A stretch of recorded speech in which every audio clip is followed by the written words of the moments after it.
पापा से कहा कि अब मैं इतनी समझदार हो गई हूँ कि मैं यहाँ पे भी फॉर्म भर के भी पढ़ सकती हूँ, और मैं घर चली गई। लेकिन वही है कि मेरे भाई ने कहा जब इतना वहाँ पढ़ाई कि आप एक काम करो, अब आप भी मेरे साथ रहो, बाबा को भी रखो और भाई को भी रखो, एक रूम दिलवा दो। फिर उसके बाद मैं जब गांव से आई तो एकदम से रूम का अरेंज नहीं हुआ था room. Hello everyone, welcome to my blog Diksha Vivek 143। तो कैसे हैं आप सब? आई होप आप सब अच्छे होंगे। तो गाइज आज मैं आपको कुछ बताने वाली हूँ, बहुत ही ज़्यादा इंटरेस्टिंग है आप लोगों के लिए, और जिसके लिए आप लोग बहुत ज़्यादा इंतज़ार कर रहे हो। मैं थोड़ा ऐसा है कि अभी थोड़ा नहा धो के आई हूँ तो थोड़ा हड़बड़ा सी गई हूँ जैसे मैं बोलती हूँ उसी लैंग्वेज में आपसे भी बात करूँ, क्योंकि आप लोग मेरी फैमिली हो तो मैं उसी हिसाब से आपसे बात करूँगी। तो गाइज बहुत सारे लोग पूछने दिए आपकी लव मैरिज है, तो हाँ गाइज मेरी लव मैरिज है, और किस तरीके से हुई है आज के ब्लॉग में मैं आपको वही बताने वाली। बहुत इंटरेस्टिंग ब्लॉग है आज का, ब्लॉग पूरा देखना विदाउट स्किप किए, आप लोगों को बहुत मजा आएगा। उससे पहले मैं जा रही हूँ, मेरी जो जेठानी है, मेरी भाभी वो जा रही है, मैं उनको छोड़ के आती हूँ, और आप लोग बिना स्किप किए हुए पूरा ब्लॉग देखना, क्योंकि आज मैं एक एक चीज़ बताऊंगी कि मैं अपने हस्बैंड से कैसे मिली हूँ, कहाँ मिली हूँ। और जैसे कि बहुत सारे मेरे फैन हैं जो जानना चाह रहे थे, स्पेशली ये ब्लॉग उन्हीं के लिए है गाइस, तो बने रहिए आगे के ब्लॉग में। Hello everyone, welcome to my blog Diksha Vivek 143। तो कैसे हैं आप सब? आई होप आप सब अच्छे होंगे। तो गाइज आज मैं आपको कुछ बताने वाली हूँ, बहुत ही ज़्यादा इंटरेस्टिंग है आप लोगों के लिए, और जिसके लिए आप लोग बहुत ज़्यादा इंतज़ार कर रहे हो। मैं थोड़ा ऐसा है कि अभी थोड़ा नहा धो के आई हूँ तो थोड़ा हड़बड़ा सी गई हूँ जैसे मैं बोलती हूँ उसी लैंग्वेज में आपसे भी बात करूँ, क्योंकि आप लोग मेरी फैमिली हो तो मैं उसी हिसाब से आपसे बात करूँगी। तो गाइज बहुत सारे लोग पूछने दिए आपकी लव मैरिज है, तो हाँ गाइज मेरी लव मैरिज है, और किस तरीके से हुई है आज के ब्लॉग में मैं आपको वही बताने वाली। बहुत इंटरेस्टिंग ब्लॉग है आज का, ब्लॉग पूरा देखना विदाउट स्किप किए, आप लोगों को बहुत मजा आएगा। उससे पहले मैं जा रही हूँ, मेरी जो जेठानी है, मेरी भाभी वो जा रही है, मैं उनको छोड़ के आती हूँ, और आप लोग बिना स्किप किए हुए पूरा ब्लॉग देखना, क्योंकि आज मैं एक एक चीज़ बताऊंगी कि मैं अपने हस्बैंड से कैसे मिली हूँ, कहाँ मिली हूँ। और जैसे कि बहुत सारे मेरे फैन हैं जो जानना चाह रहे थे, स्पेशली ये ब्लॉग उन्हीं के लिए है गाइस, तो बने रहिए आगे के ब्लॉग में। तो गाइस पहले तो मेरी भाभी जी जा रही हैं मायके अपने, उनके यहाँ उनके पापा की बरसी है, तो मैं पहले तो उनको दिखा देती हूँ एक बार। और परी भी जा रही है। तो कोई ये टेंशन है कि मैं सही से चल नहीं पाती हूँ, मेरा सारा काम कौन करेगा, पर पूरे दिन मैं बोलती रहती परी ये करना है, परी वो करना है। तो गाइस परी जा रही है क्या कर जाना है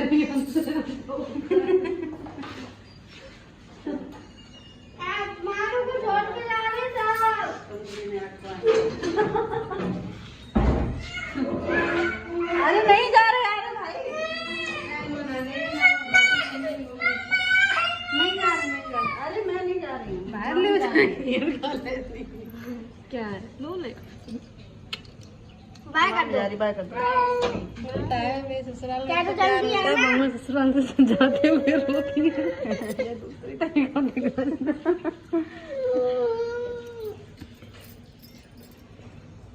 अच्छी लग रही साड़ी तो ये नहीं लगती ले जान कब बढ़ाएंगे चिंता हम सब जने छोटे हैं तो बड़े लगने लगे ना, अपने घर में तो लगभग तभी सही लग रहा था, बाहर देखो तो हमें सब बूढ़े से क्या क्या क्या मामी मामी गई बेटा, अब होती तो तुम देखती हो पहले आती मम्मी जाना है, मामी गई गई गई मामी गई, मामी गई।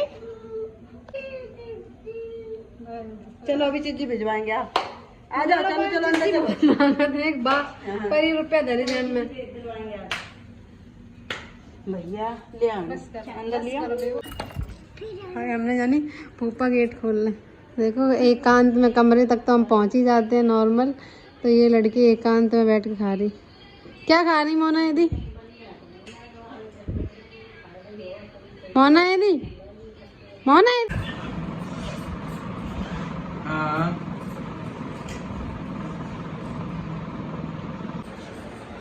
ये मेरे की बात हो गई है,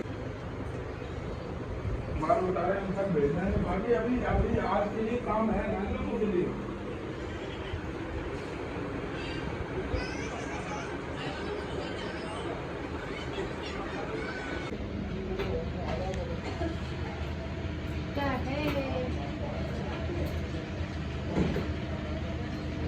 चाची काम करने में लगी पड़ी हुई, किचन साफ कर दे, खाना वाना बन गया,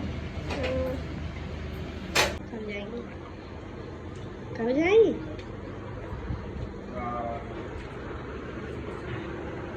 ठीक है चलिए, कोई दिक्कत नहीं है, पेमेंट। तो गाइज़ मैं अभी भाभी को छोड़ के आ गई हूँ और ये तब तक खाना खाने आ गए थे, तो फिर इनको खाना वाना खिलाया और तो मैं बता नहीं पाई। तो गाइज़ मैं बता रही हूँ कि मैं इनको कैसे मिली और हमारा क्या रिलेशन था जो मैं यहाँ पे आई और कैसे कैसे हम मिले। तो प्लीज़ बने रहिए आगे इसके ब्लॉग में, और ब्लॉग बहुत ज़्यादा इंटरेस्टिंग होने वाला है, तो आप लोग एंजॉय करिए और अगर आपको कुछ लगता है कि गलत है या फिर सही है तो आप अपनी राय दीजिएगा। तो गाइस जैसे कि जो मेरे बाबा जी हैं, मतलब मेरे बाबा खुद के, तो वो 2 भाई हैं और जो मेरे छोटे बाबा हैं वो ख़त्म हो चुके हैं काफ़ी साल पहले, मैंने उनको नहीं देखा। तो उनके 4 बच्चे हैं, मेरे 3 चाचा हैं और एक मेरी बुआ जी हैं। तो मेरी मम्मी की जब डेथ हो गई थी तो मैं छोटी थी, तो उसके बाद मेरी बड़ी वाली बुआ जी हैं जो मेरी रियल बुआ हैं, वो मुझे ले गई थी अपने पास, उन्होंने 1 साल रखा और तब मैं 3rd में थी, पता नहीं 2nd में थी, ऐसे 1 साल में उनके पास रही और मैं वहाँ पढ़ने लगी। फिर मैं बहुत रोती थी पापा के लिए याद करके, क्योंकि मैं इतनी छोटी थी, या तो बच्चा माँ के पास रहता है या पापा के पास रहता है, तो मैं बहुत रोई। तो जैसे जब भी पापा मुझसे मिलने आते थे 1 साल में, जैसे बहुत बार आए पापा, क्योंकि स्टार्टिंग ही था वहाँ पे छोड़े हुए, पहली बार इतनी दूर रही थी और मम्मी की तुरंत ही डेथ हुई थी, उसके 1-2 महीने बाद ही मेरी बुआ मेरे साथ ले गई थी। मेरा भाई तो तब भी थोड़ा समझदार था और मेरी सिस्टर की शादी के लिए पापा ने कहा कि हम लड़का वड़का देखने जाएंगे, तो ये घर पे रहेगी अकेले, तो बहुत सारी प्रॉब्लम्स फेस करनी पड़ेंगी, तो मुझे मेरी बुआ ले गई। तो जब भी पापा मुझसे मिलने आते थे मैं बहुत रोती थी पापा के साथ जाने के लिए ज़िद करती थी और काफ़ी दूर तक भाग के जाती थी रोते हुए, पापा मम्मी चली गई छोड़ के और आप भी जा रहे हो मुझे छोड़ के, ऐसे मैं बहुत रोती थी। तो गाइस जैसे पापा को भी बहुत दुख लगता था कि मेरी मजबूरी है कि हम अपनी बेटी को छोड़ के जा रहे हैं, लेकिन ऐसा है मेरी बुआ बहुत प्यार करती थी, ऐसा नहीं है कि बुआ प्यार नहीं करती, लेकिन अपने माँ बाप की बात अलग होती है कि अपने पापा से जो मर्जी है सो कह सकते हैं। और मैं तो ऐसी हुई खुली माइंड की, मैं बुआ से भी सब कह देती थी, लेकिन वही है कि और मेरी बुआ के 4 बेटे हैं, वो भी भैया भी मेरे चारों बहुत अच्छे हैं। आज के टाइम में ऐसे लड़के होना मुश्किल है। तो गाइज़ उसके बाद में 6 महीने बाद मेरी मम्मी की डेथ की, क्योंकि भाई मेरी दीदी बड़ी थी तो लोग बोलने लगते कुछ ना कुछ कि इतनी बड़ी बेटी है घर में और समाज का कुछ पता नहीं, उससे पहले कुछ बातें हों गलत। तो मेरे पापा ने मेरी दीदी की शादी करा दी अच्छा सा लड़का देख के। मेरे जीजा जी बहुत अच्छे हैं और मेरी दीदी का बहुत। तो गाइज़ उसके बाद फिर मैं अपने गांव में ही पढ़ाई की मैंने, 2 साल पढ़ी। फिर उसके बाद फिर पापा ने मेरे बोला कि ऐसे गांव में तो कोई अच्छी पढ़ाई है नहीं और मैं चाहता हूँ कि तुम्हें अच्छी पढ़ाई मिले, जिससे लोग ये ना बोले। लोगों का कुछ कहना नहीं है, वो खुद का भी होता है कि मेरा बच्चा अच्छे से पढ़ाई करे, अच्छी पढ़ाई करे। उसके बाद फिर पापा ने मेरा एडमिशन यहाँ मैनपुरी में करवाया, जो कि मेरे जो बुआ जी हैं जिनके पास मैं पहले रहती थी, उनके ही बेटे हैं बड़े वाले, वो टीचिंग करते थे प्राइवेट, तब उनकी गवर्नमेंट जॉब नहीं लगी थी, तब वो सिर्फ तैयारी कर रहे थे, पढ़ाई कर रहे थे वो खुद भी। तो भाभी रहती थी, वो अपने बच्चों को पढ़ा रही थी, उनके 2 बच्चे थे। हाँ, तो फिर मैंने पापा से कहा कि अब मैं इतनी समझदार हो गई हूँ कि मैं यहाँ पे भी फॉर्म भर के भी पढ़ सकती हूँ और मैं घर चली गई। लेकिन वही है कि मेरे भाई ने कहा जब इतना वहाँ पढ़ाई की है तो फिर अब गांव में पढ़ोगी तो फिर अब लोग कहेंगे ऐसी क्या चीज़ होगी कि वहाँ रह रही थी अच्छे से, फिर क्या हुआ। और मेरी भाभी के भी बच्चे बड़े हो गए थे, तो फिर मैंने कहा कि पापा ऐसा अच्छा नहीं लगता है, और बहुत सारी चीज़ें थी। फिर हमने वहाँ पे पापा से बोला कि आप एक काम करो, अब आप भी मेरे साथ रहो, बाबा को भी रखो और भाई को भी रखो, एक रूम दिलवा दो। फिर उसके बाद मैं जब गांव से आई तो एकदम से रूम का अरेंज नहीं हुआ था, रूम अरेंजमेंट नहीं हुआ था। तो फिर मैंने जैसे कि अभी बताया था, उससे पहले मेरे बाबा 2 भाई थे और उनके 3 बेटे हैं, 1 लड़की है। जो मेरी बुआ जी हैं मतलब वो मेरे छोटे बाबा की बेटी मेरी बुआ ही हुई। और तो मैं अपनी बुआ के पास रही, और लोग होते होंगे मेरे में कभी ये नहीं लगा कि ये मेरी रियल बुआ नहीं है या रियल चाचा नहीं है, बहुत अच्छे हैं सब, मेरी पूरी फैमिली बहुत अच्छी है। और जो बुआ जी उन्होंने बोला कि रूम से अच्छा है दादा आप मेरे पास दीक्षा को छोड़ दो, मेरे फूफा जी ने मेरे मतलब फूफा जी ने भी बोला।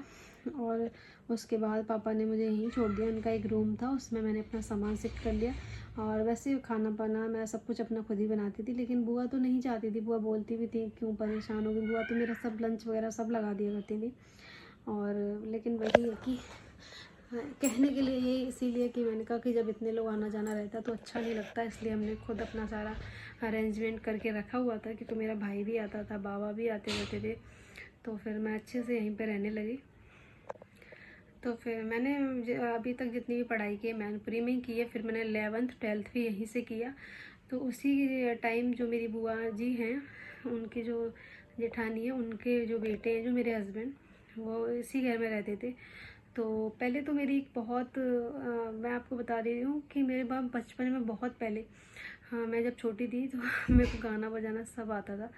तो मेरी जो सासू माँ हैं, पहले मैं उनको बुआ बोलती थी, तो कभी उन्होंने सोचा भी नहीं होगा ऐसा होगा, तो वो बोलती थी मुझे आपकी बेटी बहुत अच्छी लगती है, हाँ एक काम करिए कि हम दोनों इन दोनों की शादी करवा दीजिए। तो ये भी बहुत अच्छे थे, घर भी बहुत अच्छा था और बहुत अच्छा सब कुछ था। पापा बहुत जल्द तैयार भी हो गए थे शादी के लिए, लेकिन हाँ वही था कि हम लोग बहुत छोटे थे। पापा ने कहा कि अभी समय बताएगा, आगे चल के देखेंगे बच्चों का क्या राय है। तो बस उसी के ऊपर चीज़ें चलने लगी। उसके बाद मैंने घर में मैं रह ही रही थी। और गाइस ये है कि बताना मैं चाहती हूँ आपको कि मैं सारी चीज़ें आपको बताऊँ कि हम मतलब हमारे लव कहाँ से स्टार्ट हुआ, कैसे हुआ। लेकिन गाइस उसके लिए आपको ना इनको भैया को, जो मेरे हस्बैंड हैं, आप जो भी बोलते हो इनको भैया या फिर जो भी नेम लेते हो विवेक, वो तो आप लोगों का राय है, आप जो बोलो उनको। तो आप प्लीज़ इनको कन्विंस करिए, क्योंकि ऐसा कुछ नहीं है बताने के लिए, कोई ऐसा कोई ख़ास बात नहीं है, सबकी होती है लव मैरिज, वैसे ही हमारी हुई है तो हम भी बता सकते हैं। मैं बताना चाहती हूँ, ये वाला ब्लॉग मैंने बनाया ही इसलिए कि मैं आप लोगों को बताऊँ। और जैसे कि बहुत सारे लोग हैं मेरे फ़ैन जो जानना चाहते हैं, लेकिन वही है कि इसमें हम दोनों की सहमति होना बहुत ज़रूरी है। और अब मुझे लग रहा है कि ये बात सही नहीं है कि मैं उनकी मर्ज़ी के ख़िलाफ़ यहाँ पे बताऊँ आके। आप लोग इसमें कमेंट करिएगा, और आप जिनको भी जानना है आगे की स्टोरी तो प्लीज़ इसमें कमेंट डालिए कि आप बताइए।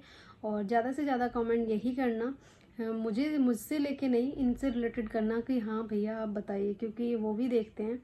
और अगर उनको लगेगा कि बताना चाहिए तो हम दोनों साथ में आगे बताएंगे सारी चीज़ें। और आप कितनी चीज़ें हमने फेस की हैं अपनी लव लाइफ को लेके, लव मैरिज में हम आपको नहीं बता सकते। बहुत सारी हमने प्रॉब्लम्स भी फेस की हैं, और वही अच्छा खट्टा मीठा प्यार, वही लड़ाई तकरार, बहुत कुछ हुआ है। कैसे हमने अपनी फैमिली को कन्विंस किया है, क्या क्या हमने झेला है। तो गाइस अगर ये सब आपको जानना है तो हम आपको एक एक चीज़ बताएंगे, आप प्लीज़ कमेंट करना। और जिससे मेरे हस्बैंड थोड़ा कन्विंस हो जाए वो नहीं बताते यार किसी को, तो अगर वो राज़ी हो गए तो हम दोनों आपको यहाँ के बताएंगे गाइस। तो गाइस मैंने सारे आज आपको रिश्ते नाते सब आपको बता दिए कि हमारा क्या रिश्ता है और हम कैसे मिले हैं। मेरी बुआ की जेठानी के बेटे हैं ये, और इतने पास का भी रिश्ता नहीं है कि हाँ कि हमने गलत किया, शादी नहीं कर सकते थे। हाँ हमारे बाबा भाई थे। जैसे कि आप पूरा ब्लॉग देखना, आपको समझ में आ जाएगा। तो गाइज़ ये वाला ब्लॉग मैं यहीं पे एंड करती हूँ। अब आपको मिलूंगी नेक्स्ट ब्लॉग में। अगर मेरे को लगा कि हाँ बहुत लोग जानना चाह रहे हैं और मेरे हस्बैंड अगर कन्विंस हो गए तो हम दोनों आपको साथ में आके बताएंगे। तो bye bye guys, thank you. और पूरा ब्लॉग देखना विदाउट स्किप किए हुए, और ऐसे ही आपको अच्छे अच्छे ब्लॉग्स आपको मिलते रहेंगे। और उसके बाद मैं आपको और भी सारी चीज़ें आप खुद से रिलेटेड बताऊँगी, अपनी पर्सनल चीज़ें मैं चाहती हूँ मैं आप लोगों के साथ शेयर करूँ, तो मैं पक्का करूँगी। Bye bye guys, thank you.